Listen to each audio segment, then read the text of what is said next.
Anong nangyari kay Vice Ganda at Ann Curtis? Yan ang pag-uusapan natin patungkol sa very controversial The Man in a Moment na It's Showtime host na si Vice Ganda. Pero bago yan mga kaparokya, ay humihiling ako na pakisubscribe po ang aking YouTube channel. Paki-like and share na din po mga kaparokya para mas dumami pa po ang makapanood ng content natin. Maraming salamat po sa inyo mga kaparokya at maraming thank you din po sa lahat ng mga kababayan nating nagtratrabaho abroad. Sobrang na-appreciate ko po kayo mga kaparokya. So yun nga mga kaparokya, sikat na sikat ngayon ang It's Showtime host na si Vice Ganda dahil sa mga controversial na kinasasangkutan nito. Hindi talaga mawawala sa radar ng mga Pilipino ang unkabogable star, negative man yan or positive, mapa-showbiz or even in politics. Anyways, tila hindi nagustuhan ng mga supporters ng dating Pangulong Duterte ang ginawa nitong tila pambabasto sa dating Pangulo sa concert nila ni Miss Regine Velasquez. So tara pakinggan natin at magbigay po tayo ng konting reaction patungkol po dito.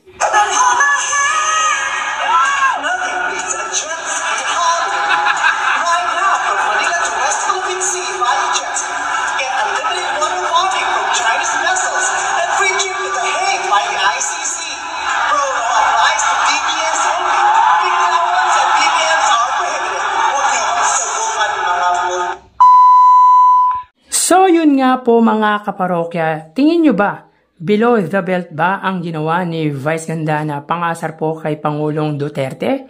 Well mga kaparokya, kung freedom of speech ang pag-usapan ay wala tayong nakikitang mali sa tila pangasar nito sa dating Pangulong Duterte. Pero para sa akin mga kaparokya, dapat may consideration din po si Vice Ganda sa mga jokes niya. Sana natuto na siya sa ginawa niya kay Miss Jessica Soho noon. For sure maraming di sasang-ayon sa akin na supporters po ni Vice Ganda or against kay dating Pangulong Duterte. Pero bilang dating Pangulo, sana bigyan naman po natin ng respeto ito. Alam naman po natin na ganyan ang pagkatao ni Vice Ganda. Pero para makapagpatawa lang, para makapagpasaya lang, ay hahamakin mo ang isang tao. Hindi ako naglalabas ng issue against negative about Vice Ganda, pero this time hindi ako sasang-ayon sa ginawa niya, lalo na't hindi maganda ang kalagayan ni Pangulong or dating Pangulong Duterte ngayon. Hindi ako DDS pero gusto ko si dating Pangulong Duterte alone, hindi yung mga alipores niya. At hindi din ako against kay Vice Ganda, pero yung respeto ba, sana manalaytay sa ating mga Pilipino, lalo na't malaking pangalan tayo, kilala at sinusundan talaga.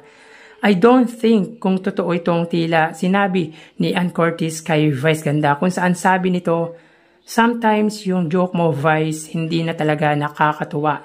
Hindi mo talaga ramdam kung nakakasakit ka na ng tao. Kahit yun man lang ang role mo, mag-control ka naman sa mga biro mo. Alam mo bang may iilan na kami na may lihim na galit sa'yo?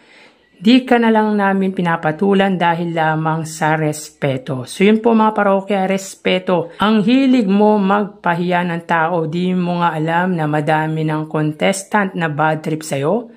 So yun nga mga kaparokya, I think hindi ito totoo dahil upon checking po sa kanyang Facebook account at Instagram account ay wala naman po akong nakitang post niya patungkol po dito. And yet, hindi niya sasabihin yan kay Vice Ganda because she knows Vice Ganda well.